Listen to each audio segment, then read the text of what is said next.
All right, good evening, everybody. I think it's 6:30, so I think it's time to get started. So I want to welcome everybody here tonight. Appreciate everybody turning out for the Pella Preservation Trust annual meeting. Can everybody hear me okay?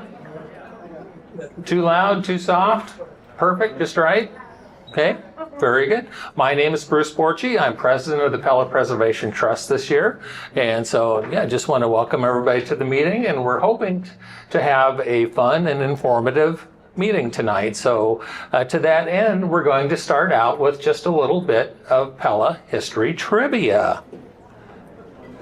So it's only 4 questions. They're multiple choice, and we're not keeping score. This is just very informal. If you have at least 4 fingers, you can count how many answers you get right, and then we'll check and see how everybody did. So, but hopefully these won't all be just slam dunk easy. So we want everybody to learn a few things. So with that said, trivia question number 1. Which Pella Park was originally called Tulip Town? Was it Central Park, Sunken Garden Park, Brinkhoff Park, or Caldwell Park? And yeah, there's a picture of Big Rock Park. That's not one of the answers, but and I don't know how well you can see it, but there's an old gentleman, and it looks like he's wearing wooden shoes that's standing on top of there. So it's a wonderful photo. So, but anyway, do you have your answer picked out? It's one of these 4. Tulip Town. Here comes the answer. Answer is Sunken Garden.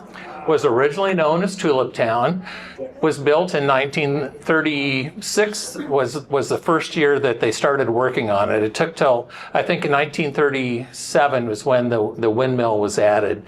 But you can see these are 2 pictures from the Chronicle, and the one says View in Tulip Town in 1938, and the other says Tulip Town is a unique park. And it was about 4 or 5 years that it was referred to as Tulip Town.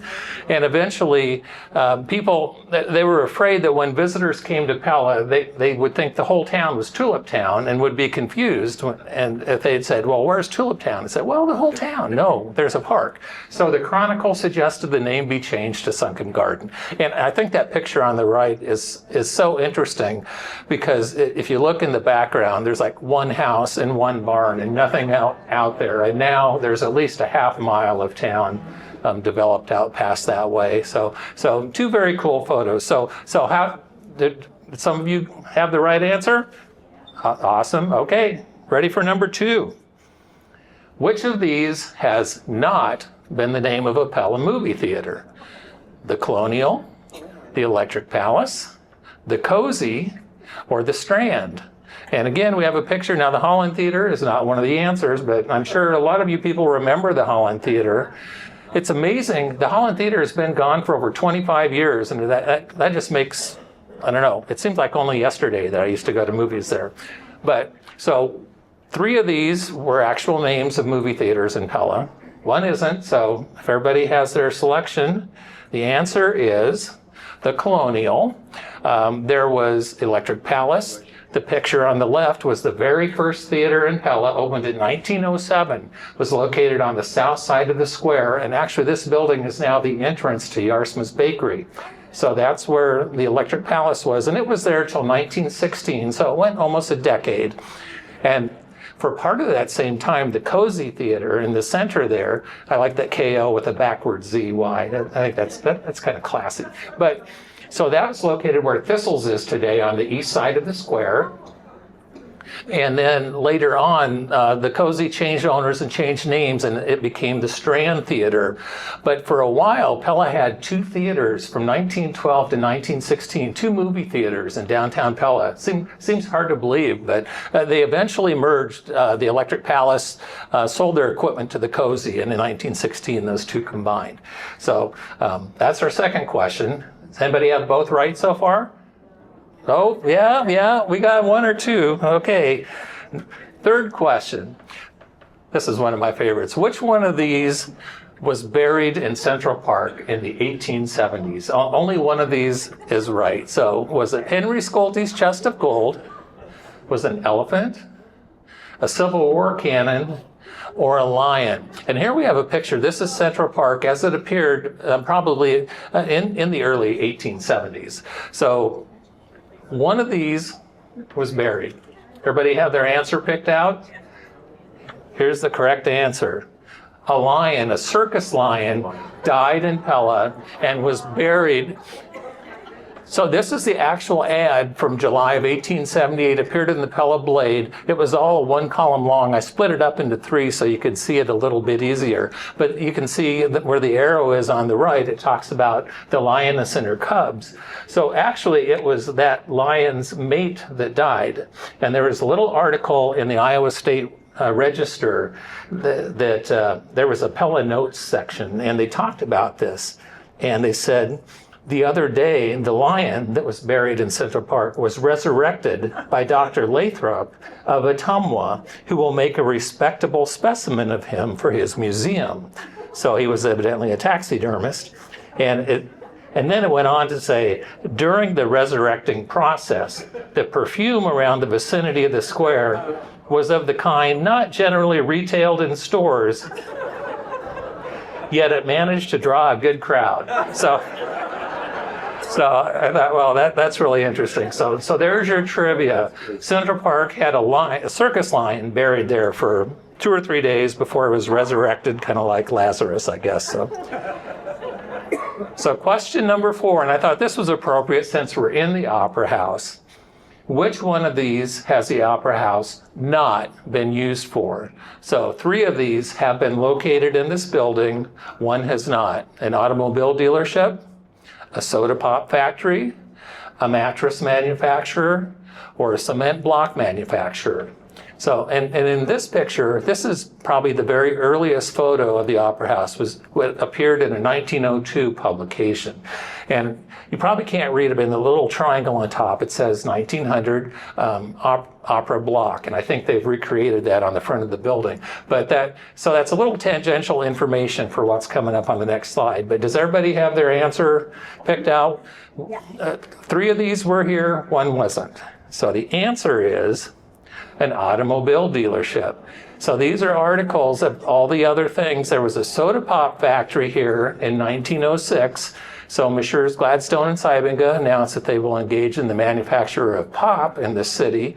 And at the bottom it says that it will be put into operation in the basement of the Opera House block. So at that time, a lot of buildings they would refer to as blocks. So if you see it called Opera House block, that it means this building. And the equipment has already been stored in the basement. So 1906, soda pop factory right below us. 1907, cement building stone factory, stronger and cheaper than rock, factory in Opera House block.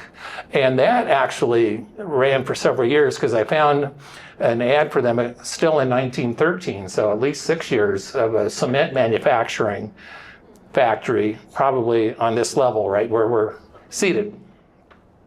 And mattress manufacturers, Reed and McGinnis, the mattress manufacturers located in the Pella Opera House, have contracted to make 18 leather roll mattresses for one merchant in town. So there you go. And so it's almost a trick question about the automobile dealership, because White Way Auto purchased this building at one time and owned it for 2 months, thinking that they were going to move in here, but they never did. They wound up building another building instead. So how did we do? Who got, everybody that got at least 1 right, raise your hand. Okay. Keep them up if you got 2 right. Keep them up if you got 3 right. Ooh. Did anybody get all 4 right? Nobody? Well, I guess those who got 3 right, I will hereby bequeath and bestow all suitable and necessary bragging rights as Pella History Trivia Champions to you. So thank you.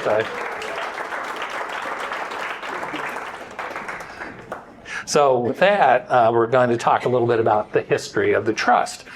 So the trust was founded in 1994, and it was founded when Lincoln School was no longer being used, and the school board wanted to tear it down. So this is a picture of Lincoln School as it looked when it was first built. And there was a group of people in town thought it would be really nice if the building could be saved and maybe repurposed. And so they got together and they started looking for an organization that could help them save the building. And they really couldn't find anybody in town. That Pella Historical Society seemed like maybe the most logical place, but the society didn't have the personnel or the finances or the time to tackle something like this, because when you think about it, it's a huge project. If you're going to try and save a building and repurpose it, it takes a lot of money to upkeep the building until you get decided what's going to happen with it, until you get architects involved and get it remodeled and everything else. And eventually the school board, they gave, Dwayne Rempe told me that the school board had given like a year to try and come up with a solution. And there was nothing that seemed like was going to work. So it was eventually torn down. But because there was no suitable organizations, the Historic Pella Trust, which is the original name of the trust, we're now known as Pella Preservation Trust, was formed in 1994.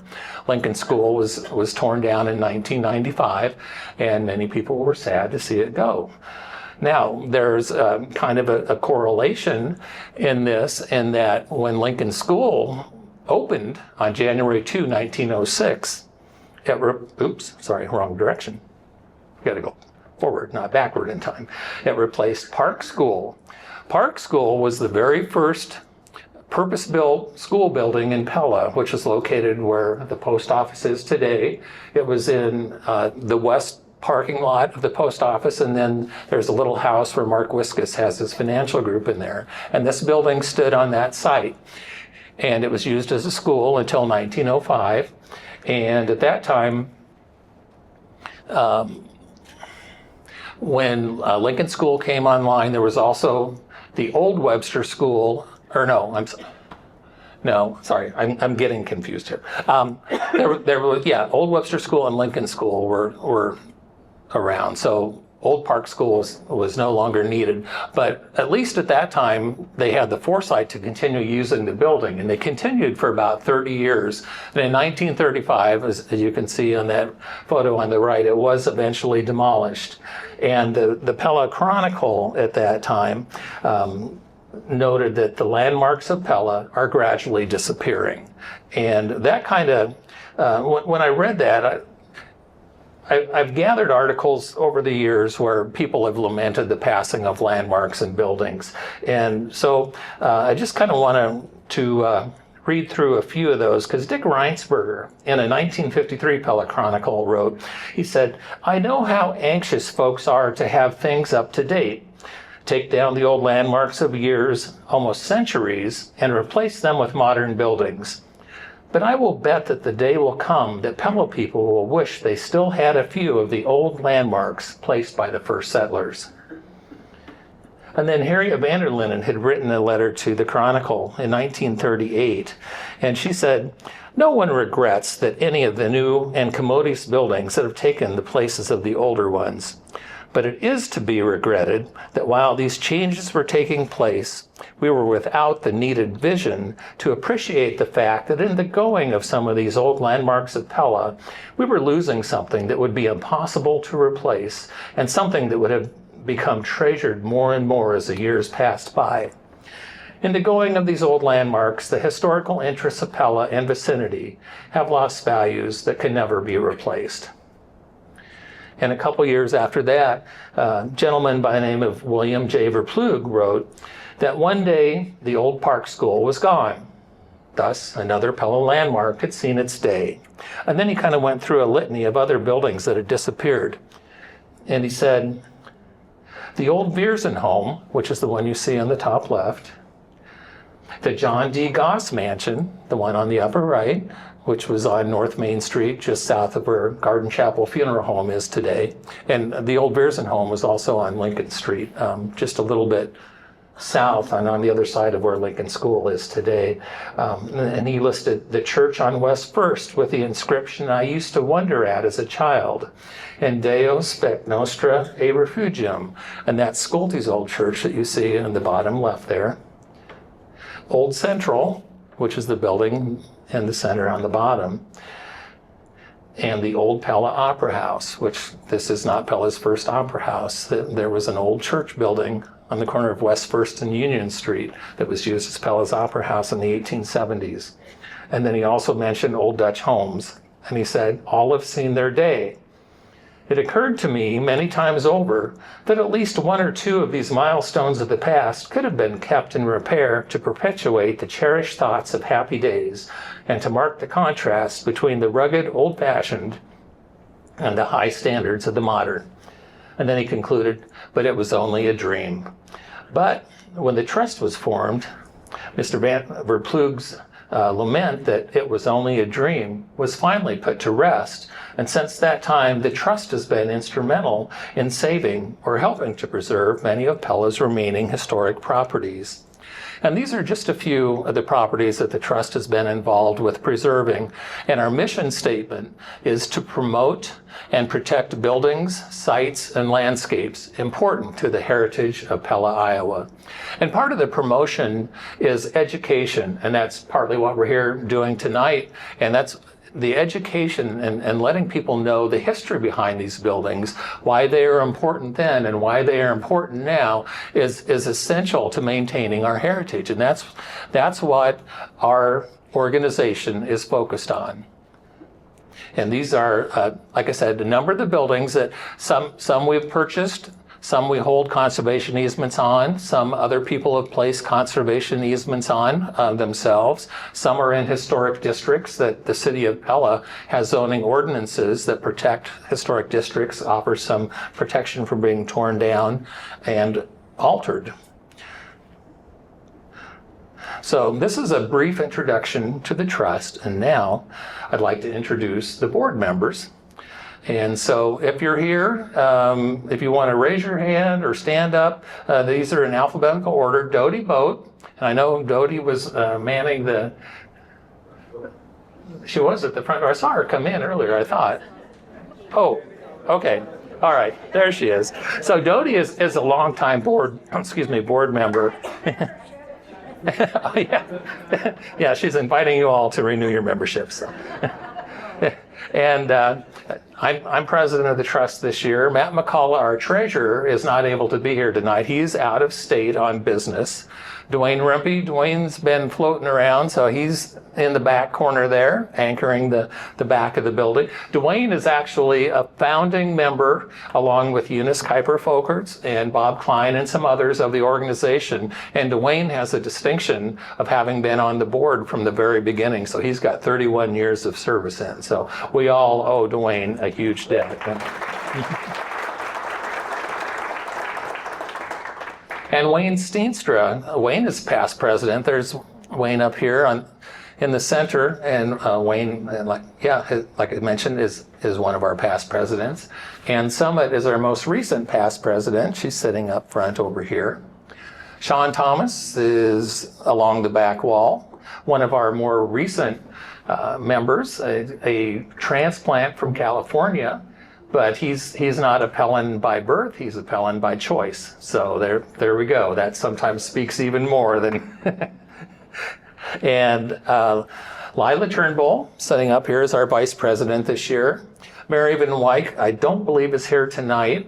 She's also been on the board for several years. And Annie and Jordan Vanderkamp act as kind of our co-secretaries. They are both out of state on vacation this week too. And Susie Weingartner is our newest board member. She joined just earlier this year, but she had a conflict tonight, so she was unable to be here. And Bob Zylstra, I saw, there he is, right here in the center, is another past president of the trust.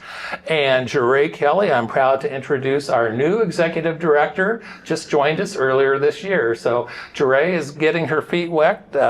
She got baptized with the annual meeting, kind of learning the ropes with that, but she's been a valuable asset to us. So you'll hear a little bit more about her, and you'll hear a little bit from her later on. So I want to talk just a little bit about some of the accomplishments of the trust this year. We're in the process of installing some historic plaques around town. The first one that went up was the one commemorating the site of Scholte's original church on 705 West 1st Street. This went up just a couple days before tulip time. We've had a lot of positive comments on it. It's located in the front yard of Jim and Janice Warden. You can see their house in the back there. So if you don't know where this is, it's just a half a block north from the Van Dyke Duvin Funeral Home. And so that was the location of Scholte's church, and actually this home and the home just to the north of it both have some lumber that came out of Scholte's church. That I know in the basement you can see some of the original rafters have been used down there, and there may be some other portions of the lumber from Scholte's church still survive in these properties. So we're in the process of installing plaques. This is with a grant funded by the Marion County Community Foundation, and our next plaque is just about ready to go to the founders. It's will go up on the old City Hall building, the one with the cement dogs out front. And we're working on a couple others. We're kind of waiting for permission from the city. A couple of these have to be put up in the city right away. And so it's kind of a long story. So anyway, that's one of our accomplishments. This year, we again partnered with Pella Historical Society, or Pella Historical Museums, and the Historic Preservation Commission to offer free historic city wagon tours. We did that on the 4th of July. I think we had 4 tours. 3 were completely sold out, and the other one was very close to it. So those have been very well received. We had a presence in June at the Marion County Historical Society's Pioneer Days. Jure and I were over there with a table. We were uptown at Thursday nights in Pella with a table, and coming up next month in this building is the Pella Community Foundation is going to be holding a charitable organization event that we will be involved with that as well. And one of our big accomplishments was hiring Jure Kelly as our executive director. We'd gone a couple years without a director, so we have plenty of built-in things for Jure to accomplish. And one of the very first things she helped us do was design this conservation easement brochure. So there should be a couple on every table. So if you haven't had a chance to look at it yet, take a look at it. If you think you might be interested in a conservation easement, if you don't know what they are, read through the brochure. And I would be happy to have any of the board members would be glad to talk to you. Or if you know somebody who might be interested in preserving a historic home, take this along and pass it along to them. And we continue to try and educate people about Pella's history through social media. Right now it's primarily on Facebook, but we have an incredible number of followers. We have over 6,200 people that actively follow us, and probably from the analytics that Facebook gives us, about 3/4 of the people that follow us are not even actual followers. But these are our last 3 posts. And we used to try and do a post about every week. And now we've kind of backed off to about every other week. But part of that is because the posts really require a lot of research, and it just takes a lot of time. So we get about every other week, 2 a month, something like that. But these are our last 3. And the analytics from Facebook says these 3 posts had over 149,000 views between them. So that's 50,000 views per post. The likes and reactions, we had a combined 1,845, so it's averaging over 600 people taking the time to like our posts. And we've had about 180 comments. So that's about 60 comments on each one. And what's really fun, if you don't follow us, you might want to check it out, but we invite people to give memories of some of the buildings and some of the experiences they have. And so it's really interesting to hear or read what people have to say. And we get some great questions too. So we continue to have a really strong presence on Facebook. So with that, I'm going to skip ahead to our treasurer's report. And since our treasurer is not here, I'm going to fill in, put on my treasurer's cap. This will be very brief, but our 2024 beginning balance was $92,603, or 603. We had income from donations, fundraisers, and rent of $77,226, which for our organization was very good. And a lot of that came, we had 2 different fundraisers, and I know Ann and Lila put in a lot of time with Strawtown Meals, and thanks especially to Stan and Alma too for offering up their facility.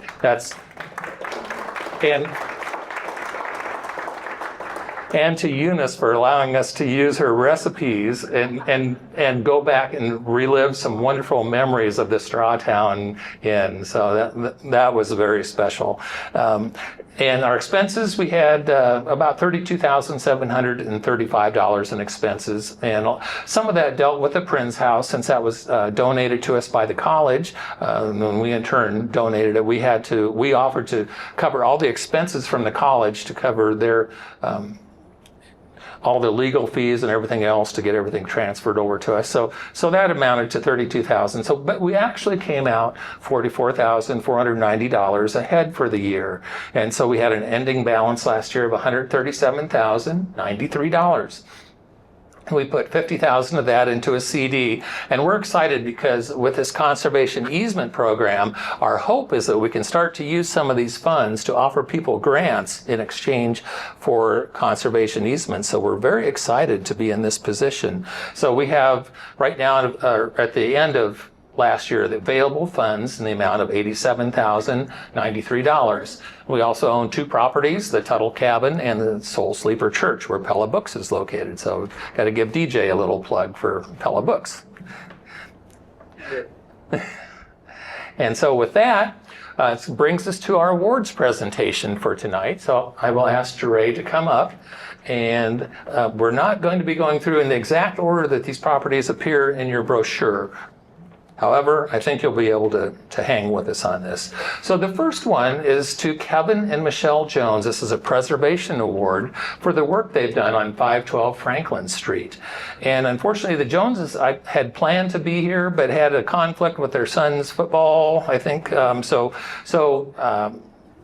certainly understand them not being able to be here. But what a historic building, and they purchased this building it's several years ago. There's a picture of the lower right, the way it looked in 1900, and we can date this photo pretty close. It says Vanderside Livery on there, and at that time the Vanderside Livery was in business, I think, from 1899 to 1903, so we know pretty close to when that picture was taken. If you look at the picture in the upper right, over time the residence was converted into commercial use, and someone took out 2 of the front windows and replaced it with a big plate glass showroom window type.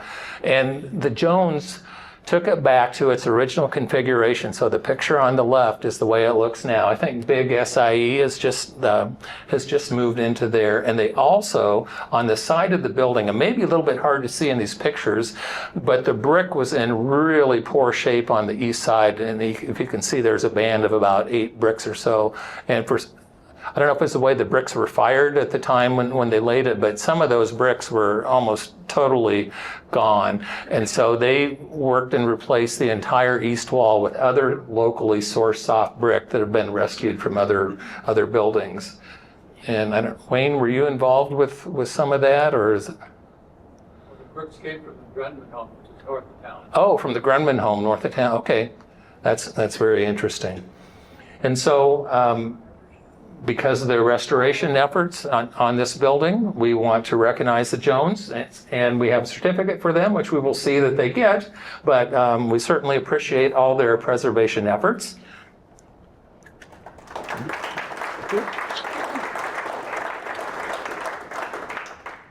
Our second preservation award is to Jeff and Stephanie Lenderink.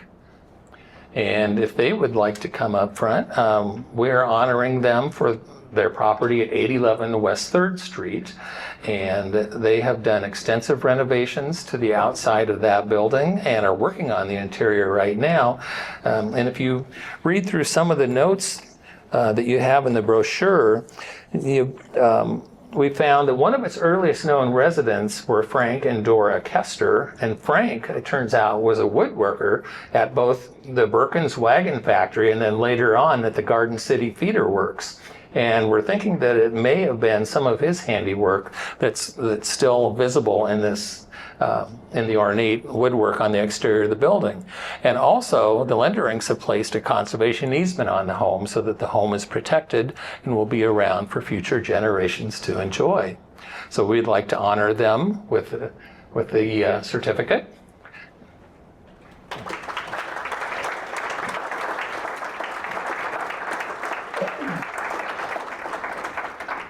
It's looking really nice. You want to say a few words? I can. Believe me, when we bought this place, it was 10 years from being demolished. The floor was rotten, so we took the entire floor out. We saved the original wood floor, took that out and put it back in after we fixed the floor. And we raised the house about 4 inches in the front. The upstairs was not livable, and we made it livable. Moved some walls, got some heat and air conditioning to the top. So the inside's really not historic. It's more modern. But we tried to keep the outside as close to what it was. So thank you, guys. Thank you for your efforts. Thank you. And our third preservation award is to Karen Taronda. Karen lives in Colorado. She's in Pella part-time, but she's not around right now. But she purchased the property at 606 East First Street. And this was a property that the trust was very concerned when it came up for sale, that somebody was interested in purchasing it and demolishing it. And we felt like that would really be disastrous, maybe isn't too strong of a word. What it has is, we think, the only remaining Romeo and Juliet balcony in Pella. And it was in really bad shape. You can see in that picture on the right, was taken about 5 years ago. And the floor was so rotten that they didn't dare stand on the porch. So she's had that balcony completely renovated and restored, and I see it even has a little bird's nest in it now. So even the birds are appreciative. So and thanks to all of her conservation work, we want to recognize her with this preservation award. So we thank her in absentia.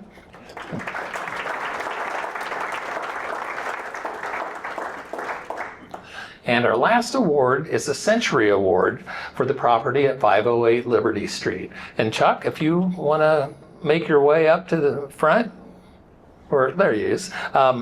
This building, residence has been in the same family for nearly a century, and in just a few months it's going to turn 100 years old. So it started out in the DeCock family. So if you look in your brochure, Art and Margaret DeCock built the house, and they lived there for the remainder of their lives. When they passed away, their granddaughter moved into there. Her name was also Margaret, and her husband was Lawrence Manzani. Hopefully many of you remember Lawrence and Margaret. Lawrence was a very long time just a wonderful mechanic. If there's anybody could fix something, it was Lawrence. And my dad was a good mechanic, but he held Lawrence up, put him on a pedestal. So that's saying something. So this house, after Lawrence and Margaret passed away, now Denny, Chuck's brother, lives there. And so there's a Vanzani Trust, right, that kind of oversees the house. So we want to honor Chuck with the award for having the property in his family for a century. And so I think Chuck maybe want to say a word or two. Not really. Thank you so much, Bruce. Thank you, Chuck. And that concludes our awards. So that brings us to our featured program. And I'm so looking forward to hearing what Jonathan and Andi Dykstra have to say. So if you were here at our meeting last year, you'll remember the picture on the right. We gifted the keys to the house to Andi and Jonathan. This is the Prins House. It is over a century old. It was owned by the college, used as a dormitory by them, and then it had some severe water damage. It was no longer being used as a dorm, and one winter someone left a window open and the pipes froze and water sprayed for 2 days in there, and just just drenched the back. Fortunately, it was the back addition because the college had put a big dormitory addition on the back. So the original part of the house, I don't think was affected too. I don't want to get too far into this. I don't want to steal thunder from you guys, but I'm just trying to give a little backstory. So the college was going to demolish the property. They came and applied for a demolition permit, and the trust then approached the college with the idea that if the college would donate the house, and it worked out well in the location. The house is actually in a historic district. It's on the National Register of Historic Places. But we said if the college would donate the house to us, we would find a new owner for the house, and it would save the college the cost of having to demo it. And the college had no plans for the lot. It was just going to be green space. So they went to their board of trustees. We gave them a 2 or 3 page proposal, and the board of trustees wound up accepting that proposal. And what we did, we said, this property will not cost the college another penny from here on out. We covered all the legal fees and everything else. And then the stipulation from the college was that the trust would then have to give the house to someone else, so we couldn't sell it and make a profit on it, and that we didn't want to anyway. So we solicited proposals from people, and we had 4 or 5 different people come give us presentations and interviews, and we went through and decided that Andy and Jonathan seemed like the perfect fit for it, and I think we chose wisely. So with that, I'll just invite them up, and they're going to give us some updates on the property and some things they found, and I'm really looking forward to this. Thank you.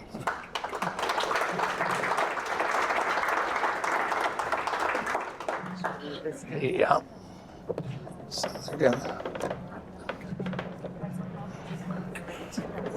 Here's H2, right? Yeah. They just have one handheld? They do have another. Okay. They do have another lapel, but otherwise, if you don't mind sharing too. We can share. We can do it for 20 listeners. Okay. Well, thanks, you guys. I'm really looking forward to this. I'm excited. Okay, Jonathan, you're up, man. Sure, it's connected. Is it working? I brought my tech guy with me. Hey, Bruce. I'm going to give each of I them try to do one. that as much as I can. Can I put this on you? That's right. Yeah, here. Yeah. This one? One for her. Yeah, just put it on wherever. Like, right. And not this? No, you're going to do that too. I need this too. This is for the video. Oh, okay. I just don't want to get feedback. No, it's just that. Okay. It just goes to the camera. I can't see it. Okay. Oh, my hair. What have I got to do here? Okay. Where's it? Up in the, oh, well, it probably disappeared because that's what happens. No, I see it. There it is. Start from beginning. All right. Okay. I'm going to turn up the music just a minute. Is there music? And then you'll have to turn the music down. Can you hear it? Not yet. Okay. Well, hi, everybody. I'm Andi Dykstra. I'm Jonathan. We're the Dykstra family. Our third little gal who we have with us is Lily, and she was here earlier, but she had to, she's participating in a production with Pella Christian as, what is it? It's sound and music. Sound and music. So she has to practice for that tonight. So she wishes she could have been here, but there were only 2 chairs. So she just scooted on out of here. Thank you all for being here. We're honored to have been asked to speak to you tonight. We are in a whirlwind of a flurry, if you will, of trying to get this house finished. We had no idea that we would be as close as we are today a year ago. And incidentally, a year ago, yesterday, was when we got the keys to the house, and that we were here accepting that with that picture earlier that Bruce had up. So Rachel Tiskovich, who was our realtor and who helped us through the whole process, was amazing. And she sent me a little text yesterday saying, "Happy house anniversary." I'm like, wait, what? What do you mean? I didn't even realize it, but it had been a year. So if any of you, before we get started, have a chance, when we're finished here, there's a little table over here. And it looks like laundry because it is kind of laundry. This is a table of artifacts, I should say, in air quotes, that we found in and around the Prins House through our renovation and preservation of the property. And some of them are very mysterious. We had maybe one of the more mysterious ones. Well, we found a mouse skeleton. That's not mysterious. Those things happen.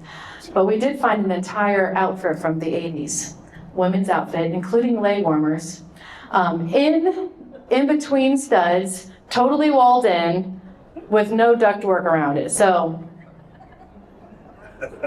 anybody have any ideas on that? We don't know.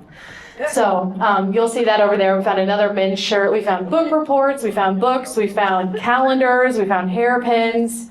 We found pennies from 1946. We found a syllabus. A syllabus. We found a book report. This is all over there. But no beer cans. No beer cans. No. That is not true. Yes, we found a few beer cans up in the, what do you call it? Drop seal. The drop ceiling, which is now gone. Thank the Lord. Yeah. All right, so we're going to go ahead and get started here. Want me to show them? This is a picture of our house. Oh. Oh, okay. So I just got to give some credit to my mom, who's back here, Becky. She's the one that put my presentation together because she's amazing, and I don't have one extra second to be doing that. So she did it. So I have to say, the Pella Preservation Trust never called this a contest, but when I heard about it, that's the word I heard. I thought, I gotta enter the contest. So I approached my husband and I said, honey, I think they're trying to basically give a house to the best idea and the family that they thought would be a good fit for this property. Can I try to get it? And he says, sure, go for it. You know, I think he had I didn't. I think you knew. Well, Andy will dream in floor plans. She's been doing that her whole married life plus 20 years. And so I thought, well, if anyone can draw a floor plan for this place in a couple days, it'll be her. And she actually plays around with 3D software. So she built the whole house out in 3D software. And I thought, it's all right up in her alley. It could happen. You never know. I missed my calling for sure, but I guess I'm doing it now. So we heard about this, and when we went through the process, we sent an email with, I can't even remember at this point, but it was Oh. there it is. Don't go yet, honey. Okay. And then we ended up going through the process. I don't want to make this too long, and then we got to do a presentation, which was very fun, and get to meet some of the members. Then we got the email / call that we got the house, which was just the most exciting. Okay, hit it, honey. Did I play too much? It's going to go. This is the song we were thinking of. Okay, and then it all started. Now you may fade. I don't know how to do it. Here. Right there. Okay. All right, so yeah, everything started. We had schedules, materials, budgeting, talking to consultants, talking to the banker. And a lot of this, we had to make sure that we were staying true to the history of the house. So there were a lot of stories, there were a lot of dates, some of them conflicting sometimes, that were a little bit confusing, but we were provided with some great photos. And even some of these are just fantastic as far as preservation goes. You can see exactly where things are supposed to be. I had a chance to talk with Don Rowenhorst, who's here also, who lived all around this house. His grandparents lived in the house that's now a parking lot just to the west. And you grew up on West First, just down the alley. So he knows his house very well, knew the kids that lived there, played with them. And I asked him, Don, was this a white house or a blue house? And he said it was a white house. So it's hard to tell in black and white photos, but it was a white house. I had to go through and decide, do I want to do white windows, brown windows? I ended up doing brown because I think the windows were dark, but not always in all of these pictures, as you can see. So some of the things that we had to do that were kind of tragic, but needed, is there was this fir tree that was in the front, but it was just kind of dead. I mean, it was just alive on the very top. It had a little poof out the top that was still alive, but the rest of it was sad. So we wanted to do something special, and so we had the big pieces of the trunk milled by pellet tree service into planks, and hopefully those will be something that we do in the future. We don't really quite know yet, so if you have any good ideas, just let us know. But we'd like to maybe bless some of the people who have lived in this house in the past with some sort of momentum from that tree, especially the Kuipers here. So go back one more, honey. Okay. Is this Lois? Okay, so this is Lois Kuiper here, standing next to this tree that a friend gave her when she was a little girl, and they would take a picture of her next to the tree to see how tall each one of them got every year. And so it's a really special tree. It's not just some random tree that got put there. So that was why it was kind of hard to take it down. Anyway, I should have said that first. All right, go for it. All right, demo was huge. The trust had done a ton of work already. I don't think we even knew the kind of work that they did as far as cleaning this place up before we got it. I did see a few pictures of you guys in there with masks and gloves and shovels, and it was so much. So thank you. We also were in there with masks and gloves and shovels. We're super thankful. We never came across anything that was scary. Like, oh, good, we get to raise the whole house and pour a new foundation. None of that stuff. There were some mold issues. They got remediated. And there were a couple of sagging areas in the main American Foursquare. And I should have said this before, but this house is actually two houses. The front house is the original American Foursquare, built around 1911, somewhere in there. There's different dates that I've heard. And then Central acquired it in the 1980s, put on the dorm on the back. So actually, between the two houses, there's a double wall, complete with siding and windows in between them. So it's very interesting. Interesting.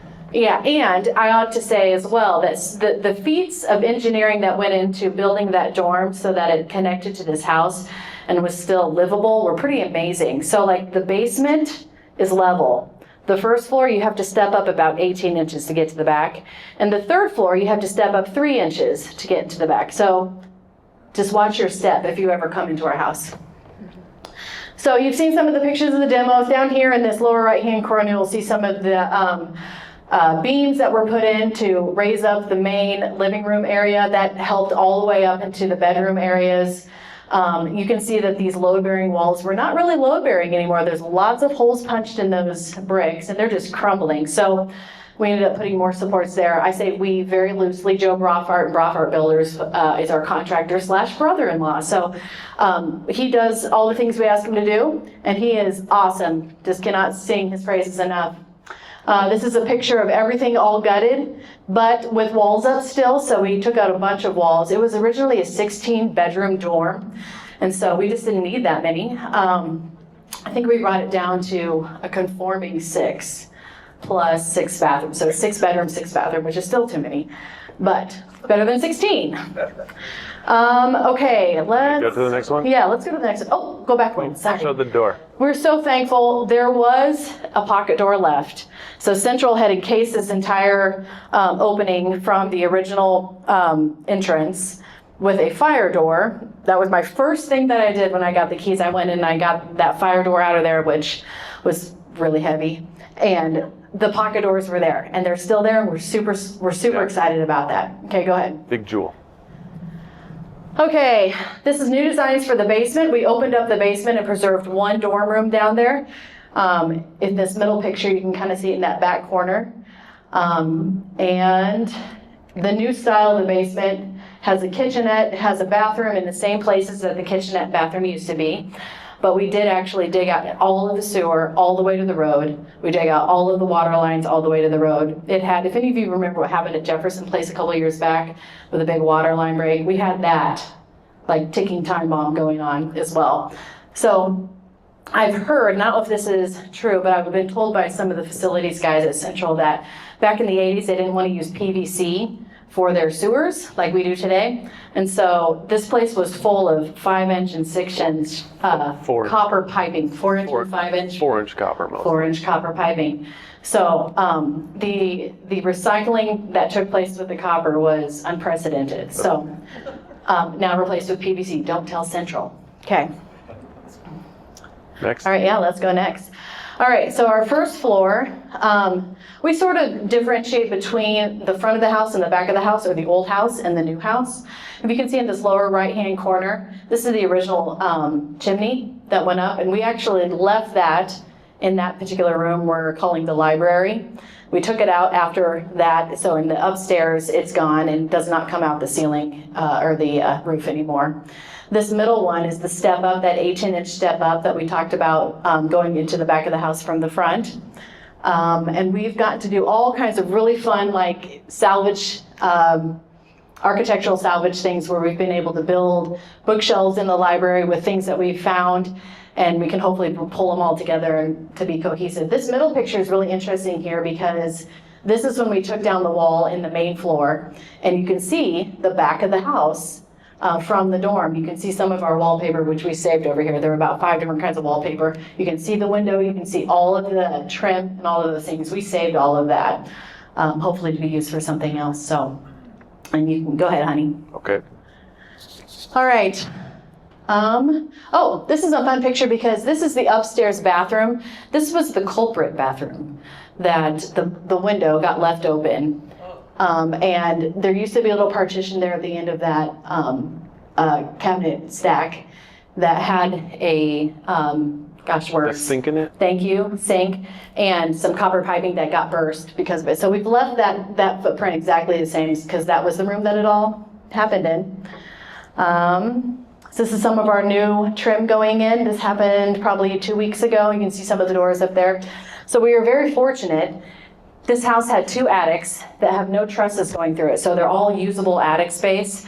The front attic, I've been told by the Kuipers, that it used to be a playroom, and there was a hatch in the hallway with a fold-down ladder. They'd go up there and play. It was totally finished with storage and all kinds of things. You can see on the front of the house, the little dormer, that's that attic. And then when Central put on the addition in the back, that was an entirely different attic, separated, of course, by that hip, is it a hip? What's it called? Gable?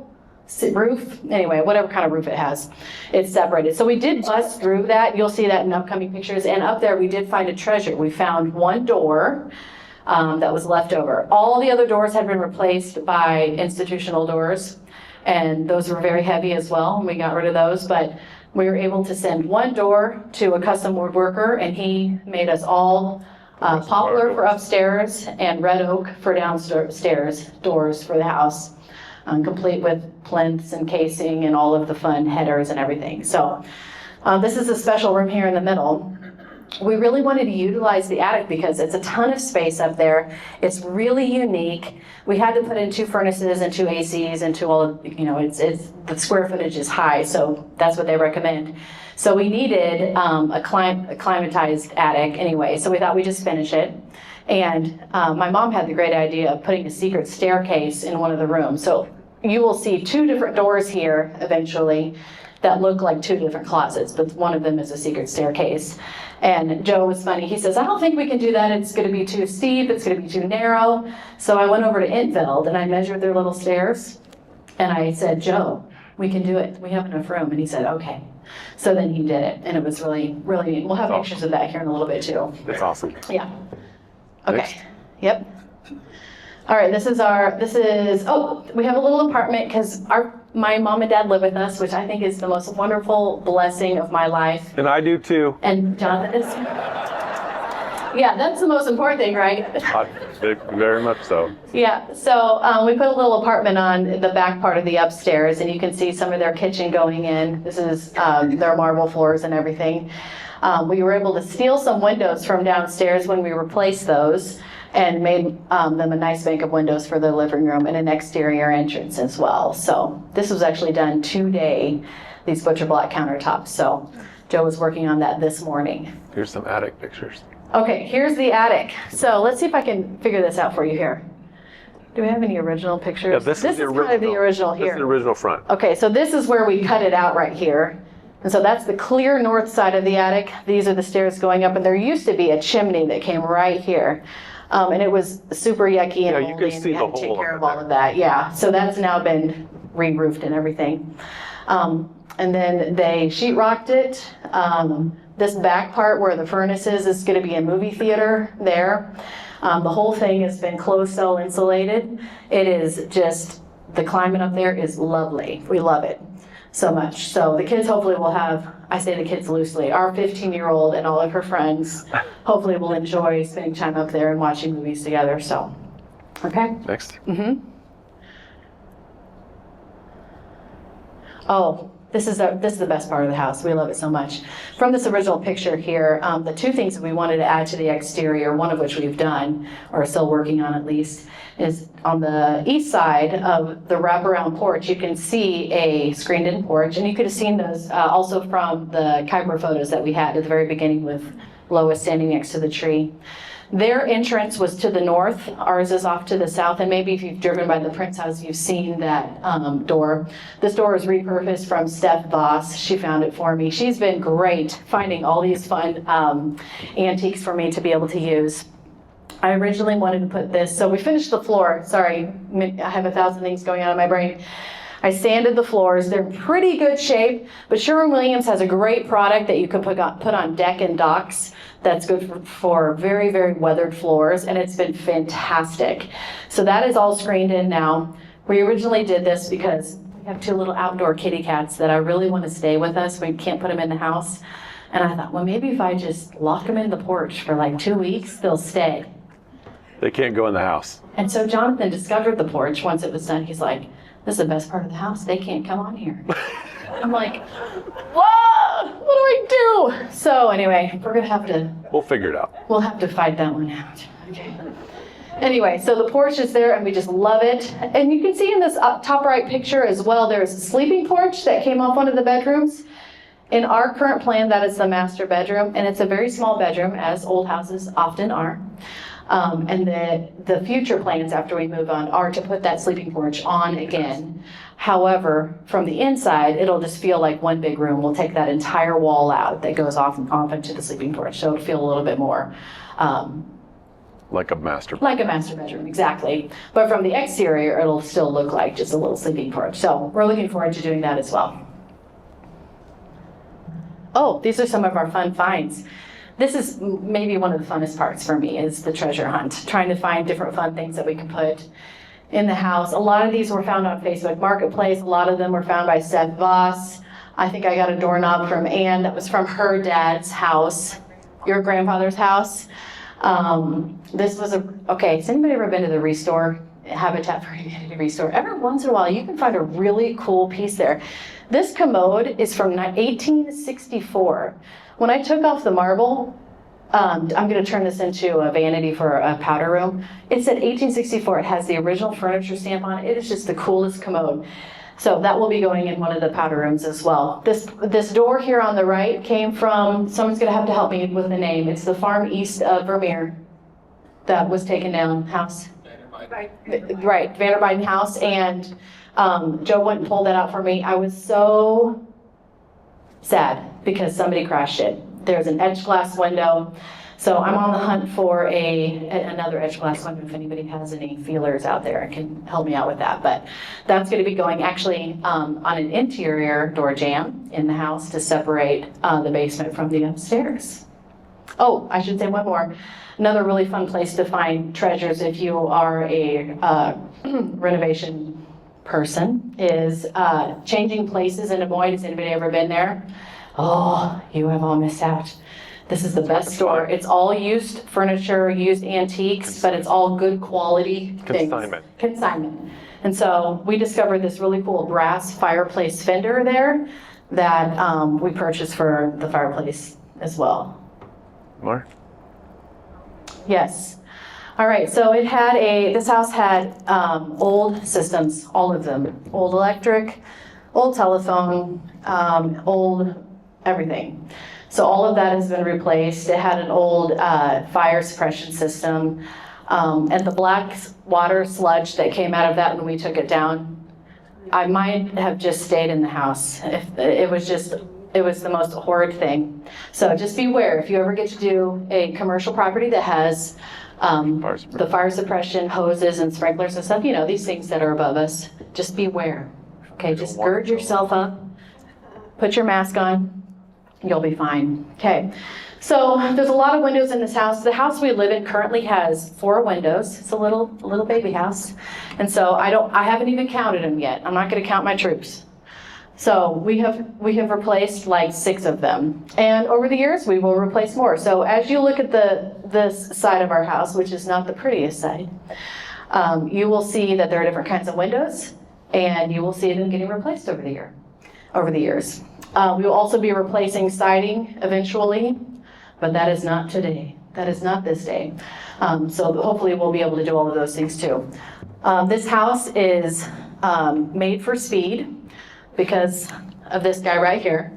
So it is wired for everything that you might think you need from here until. Out too. What's that? We took a lot of wires out too. We took a lot of wires out. I think, what did the electrician say, Mom, that he thought there were 2 miles of wire in this house? Yeah. So we took a lot of wires out, we recycled a lot and put a lot of wires in. This was the only way that sheetrock could get to our house. So luckily we took out a couple of windows and replaced at least the dormers to get our sheetrock into the upstairs. Am I gonna keep going? Mm-hmm. Does this play? This one I think plays, but yeah, oh, why? Whoa. So this is my daughter who knows how to do, what are these called? Time lapses. She's also techie. So this is our driveway. It's the largest driveway we could fit on this side of the property, and it has been just fine. All except for the walnuts that fall from Central's tree here that sound like maybe somebody shot you every time you run over them. So once you get used to that, all is well. So the driveways, and some of you have driven by and seen that. And feel free to pull in, give it a try, see if you like it. That's right, just don't hit the mailbox. Don't hit the mailbox, it's very close. We've been heavy into all the decor and trying different kinds of finishes. This entire red oak floor in the back part of the dorm main is something that Jonathan and I finished together and lived to tell the tale. Still married. We're still married, it's good. We have a couple of Carrara marble bathrooms, and I realized that mosaics are real hard. They're real hard to do. Don't do them. Don't do them if you're a brand new tiler. Just don't do them at all. Okay. Yep. But we also live to tell the tale there too, so you'll get to see some of those hopefully if you come over. And I will say a funny story about, how's my time? Am I going over? We're at 7:35. I don't. Okay. So a funny story about finishing the hardwood floors. The last house that we did, and I make it sound like we do a lot of houses. We've done 2, one other and this one. And I finished the floors in that. That was 10 years ago. I just gotta say, the sander gets madder at you the older you get. And by the end of the day, I called Jonathan and I said, this sander is trying to fight me. I can't do any more. I need you to come and finish it. And he thought I meant come and get the sander and take it back to Pella Rental. No. I needed him to come and sand the rest of the floor. But I gotta laugh. He gets on the sander and hangs over it like this and like rides it all over the floor. It probably weighs 90 pounds. Like, it's huge. And it manhandles you. It takes you for a ride. It does. I needed all my weight to hold it down. Yes, you did. And I cried. I cried just a little bit that day. That was the only day I've cried so far. So when you see that floor someday, know that there are blood, sweat, and tears in that floor. Okay. More? Yes. All right, here we go. Some of the lighting fixtures that we've picked, some of them I was able to purchase from a friend who loves antiques. The electricians put all the weird bulbs in, so I've had to go through and change all the bulbs. You'll see a lot of really modern lighting. I like that combination of super traditional and super modern together, so take it as you will. Here's our woodwork. We have red oak. This is the last slide. Yeah. Red oak and poplar. The original wood floors in the front of the house are actually fir. I think that's right.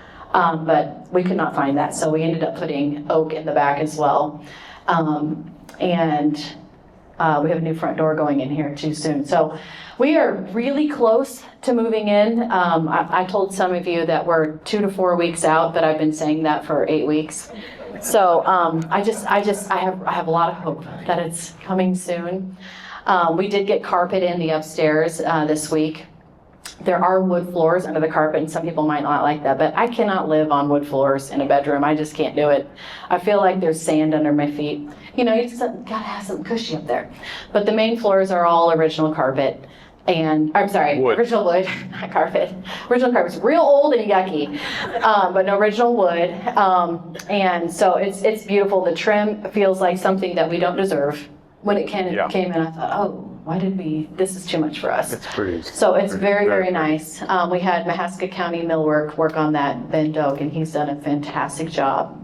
So I think there is one more slide that says words. Yes. Okay. So I just wanted to thank a lot of people as quickly as I possibly can and as fast as my brain can fire off the names. But the Pella Preservation Trust, Central College, especially those two, Rachel Tiskovich and all the work that she put into it, 1,000 different contractors that we've had work in the house as far as Eagle Electric goes, Integrity, Vanderlinden. I cannot remember my concrete guy. Does anybody recognize him? Pella Tree Service was there. And then a couple companies out of Marshalltown, Mitchellville. Marshalltown, I can't remember. But there have been so many people who have worked on this, and I just got to say, a lot of them are gung-ho about like the creativity that it takes to do a preservation project like this, and a lot of them are not. And so there were a lot of days where I would just say, hey, use your creativity. You can figure it out. We don't have any of these on here, but we have some incredible photos of plumbing in the walls that are just like this all over the place.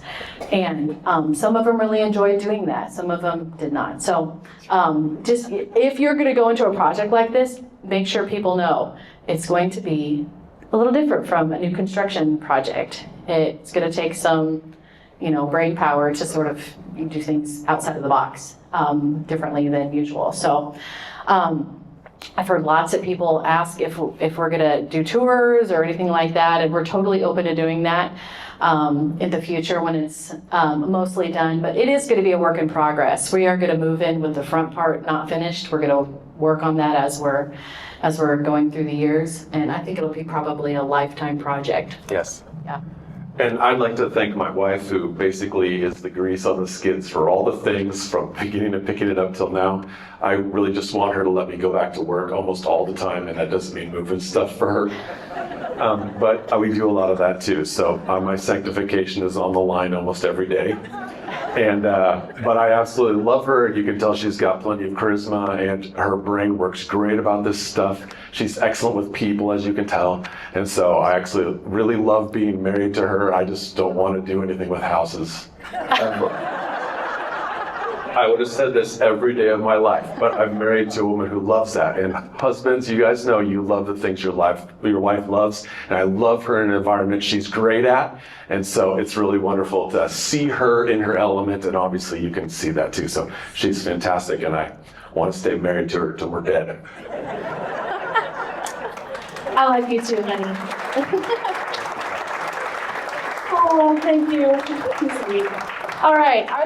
Does anybody have any questions? Do we have time for questions? Okay. If anybody has any questions. What's been like the most surprising thing or frustrating thing you've run into so far? Oh, here we go. I feel like I'm going to throw someone under the bus, but the electrical, I don't think it's maybe even their fault. I just think the regulations around electrical are insane. Yeah. So we bought the Primo product that's supposed to go in there, and my breakers will not stay on. Yeah. Literally, the top 2 floors of the building, you cannot run a vacuum. And I had one of the guys in the house say, yeah, you just can't run vacuums up there, which is a non-starter for me. So there's going to be a few more conversations on some of that, but the power has to work in a building like this. How is it that the AC units don't blow everything, but for some reason the vacuum does? So that's been a frustration for me. Do you have one, honey? Oh, what are my frustrations? Just trying to get people to do the thing that they've been hired to do, like in the right order and at the right time. Because there's a lot of like, oh, we got so much done, and now we're waiting 3 months. Oh, we did so much. So just like, and I think that would come with more experience. Like I would just know who to call and when. And I just realized, oh, yay, I get to order countertops and they won't come in for 8 weeks. So just like that kind of thing. So We're noobs. yes, We don't know what we're doing. We're new at it. So anyway, and then you had another part to your question: frustrations or surprises? Surprises. I can't think of any surprises. I've been super thankful that we haven't had a too can of many of worms that. and not many have come Right, out. that's true. Yeah. We've The been, things we found in the wall when we run over Those the are fun. walnuts, that always surprises those me. are fun. No, not a lot of big surprises, thankfully. Super thankful. And the trust has been great Yeah, to work good with. resource. I cannot recommend the conservation easement enough to you. Any other questions? Yes. Do you have a moment or something that you can think of where in the midst of the sanctification being on the line, that you just stood back and went, this is one of the best decisions we've ever made? Yeah, I have a moment like that. Any of you who've gone through a large project like this will know there are moments when you think, what have we done? There's so much on the line. There's so much money on the line there, but it's for a good thing. And I remember at one point saying some of those things out loud, just panicking a little bit over it. And my daughter, my 15-year-old daughter, comes up. She's like, "Mom, if the Lord gave this house to you, then don't you think the Lord will see you through to the end?" And I thought, thank you, Lily. And so when your children get to the age where they're telling you the things that you know you've told them in the past, that is a sanctifying moment. Yeah, you yes, bet. for you. You bet. Just moments we've enjoyed would be that when that side porch got done, we would grab coffee and just go sit there many mornings and enjoy time together as a family. And so it's fun to see we look forward to more moments like that throughout the place, and having my parents live with us is going to be wonderful. So we're looking forward to many more times like that. And hopefully a lot of people in it, because there's not very many of us. So we'll have to invite some people over. Yes. Okay? Well, we're at 6 bedrooms now, but we're not using all of those as bedrooms. Yes. So just come on over. Bring your pillow. There's like one extra bedroom. Yeah. We already have people asking, "Can we come stay with you?" And we said, "Yes, of course you can." That's right. Any other questions? Where are you going to have your business, John?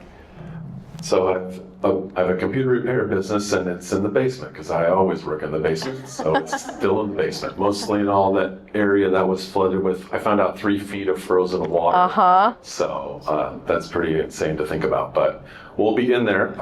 We hired our 4th guy, including me, this year. So, and I'm trying to spread out the ages because I'm getting old. I'm feeling old. Yep. So we'll have a hard close on the one side and have a hard open on the Can I other. say one more thing about that? Yeah. I'm actually super excited about the office because I've worked in such a small space. I don't know if I've worked with a lot of you guys. You've probably been in my home because I've worked out of my home for 20 years. And the new space is really nice. It has a little waiting area. It has a pass-through where you can put machines through. So I do computer work.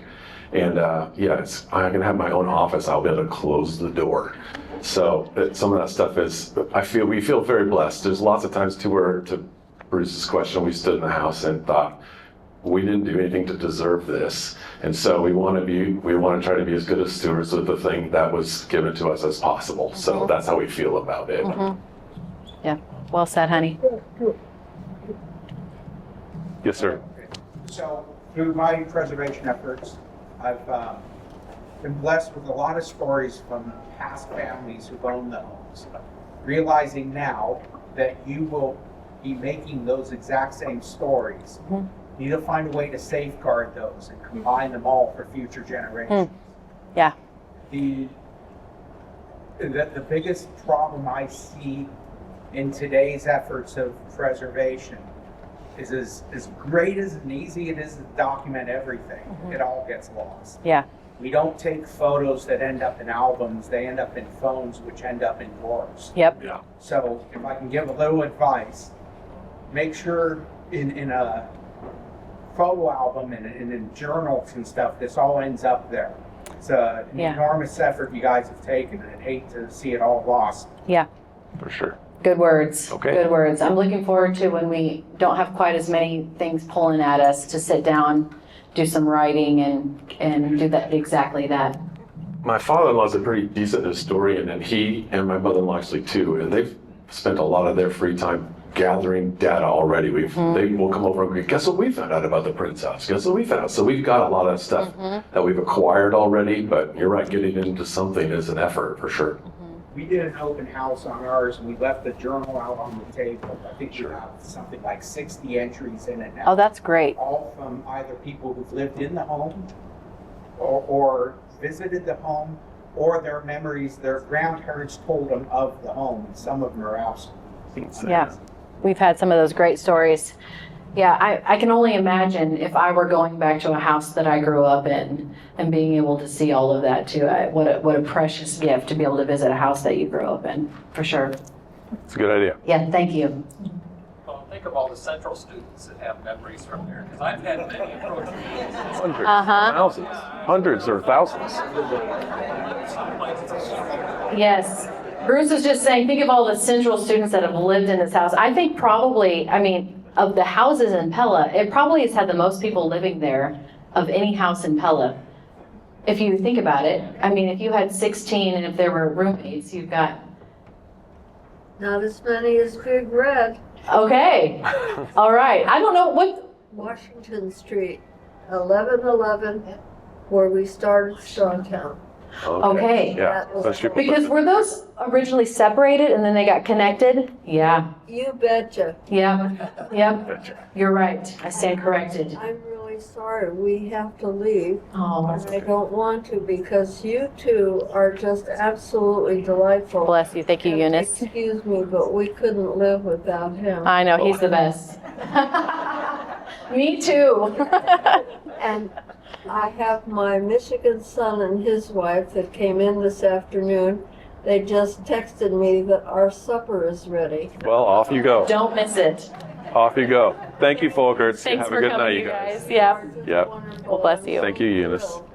That you have had the house in the first place and what you're doing with it. One last thing, how would you like two boxes of Limoges Haviland china that's over 100 years old and all the glasses of all kinds of beverages that go with it? Yes. Thank you. That would be wonderful. Oh, what a treat. Thank you. Thank you, Eunice. Get rid of things. All right. We've got a place for it We have a somewhere. place. I'm positive. I'm positive. Place. I couldn't tell whether I lived in the apartment or in the garage. Uh-huh. That's Thank you for true. your kindness. All right. Thank you, Eunice. Any more questions? Can you get my worker? We have Thursday. All right. Okay, Bruce. We'll have Bruce back up here. Thank you so much, guys.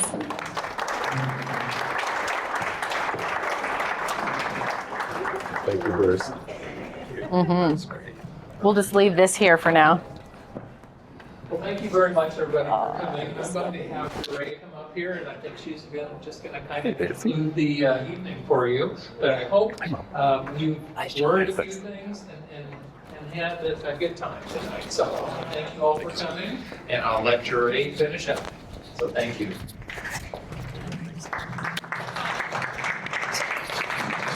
Thank you, and thank each one.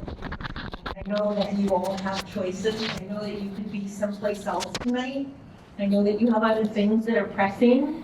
Some of you just would appreciate a night at home to be quiet. I know that I would. But I just wanted to let you know that we really appreciate not only your generosity and financial support, but we appreciate you feeding our passion and participating with us here tonight. I have to say that is probably one of the best renovation, restoration presentations I've heard.